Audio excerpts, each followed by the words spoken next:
what is the business transformation that you're trying to help happen at ViacomCBS that will help move it from the status quo that it's been in to where it needs to go into the future?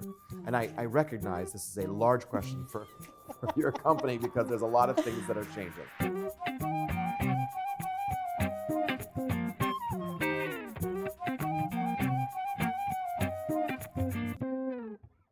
Right. I mean, streaming is the big I get that. story, It's a but I large won't topic. go there. Okay. I'll go to similar to just the day-to-day. So the importance of multicultural marketing is one thing, you know, that, as I said, that's part of what I'm working on developing is this capability.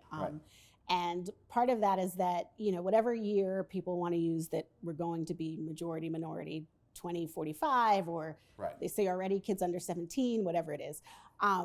You have to be ready to serve those audiences and diverse audiences and do it authentically. And what does that mean? That means on the inside, you have to have the expertise. Your teams have to be diverse. You have to understand other communities and have empathy and all of that good stuff. So that's really the work, the day-to-day work. And Content for Change, for example, is a platform that ViacomCBS just released, which is really about informing the content that we're putting out there, because as a media company, we recognize that we help inform people's perception of other groups, right? And so we want to put rigor and research behind that so that across everybody who creates content for us goes through these steps. We have a diverse supply chain that's equitable, and we make sure that across, you know, everything's getting developed. So this doesn't touch. This touches every part of the business. Exactly, and so, including our internal culture. Yeah, right? And I think every single piece needs to evolve. So you suggested that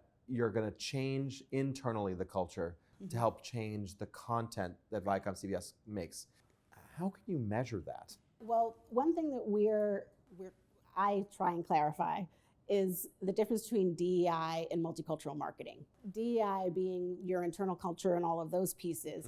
And I really strongly feel like the more work that we do on the inside, the better our output is, right? And that impacts our multicultural marketing to make sure that it feels authentic and, you know, all of those things that go together there.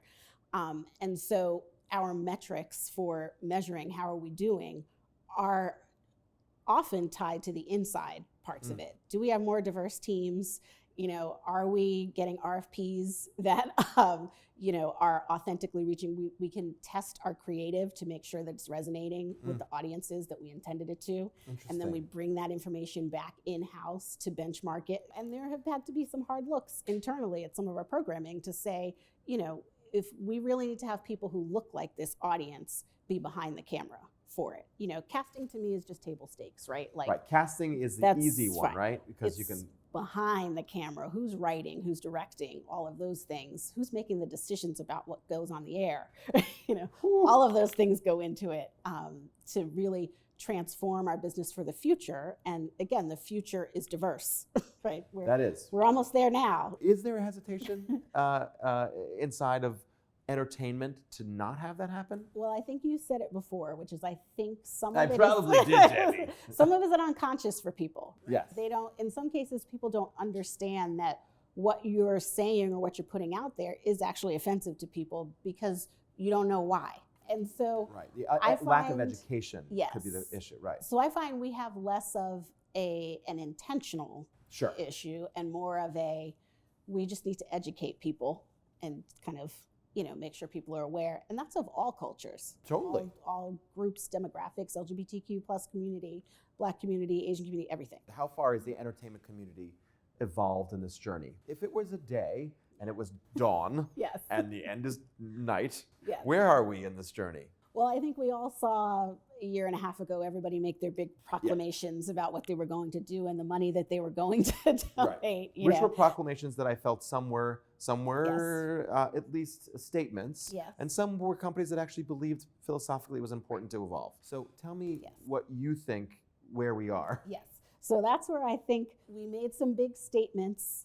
I don't think we've made the movement tied to the big statements that we could. So if with statements we were supposed to be at 6 p.m. Okay, that's pretty Maybe aggressive. we are at 10 a.m. We're in the beginning. Yes. It's early days.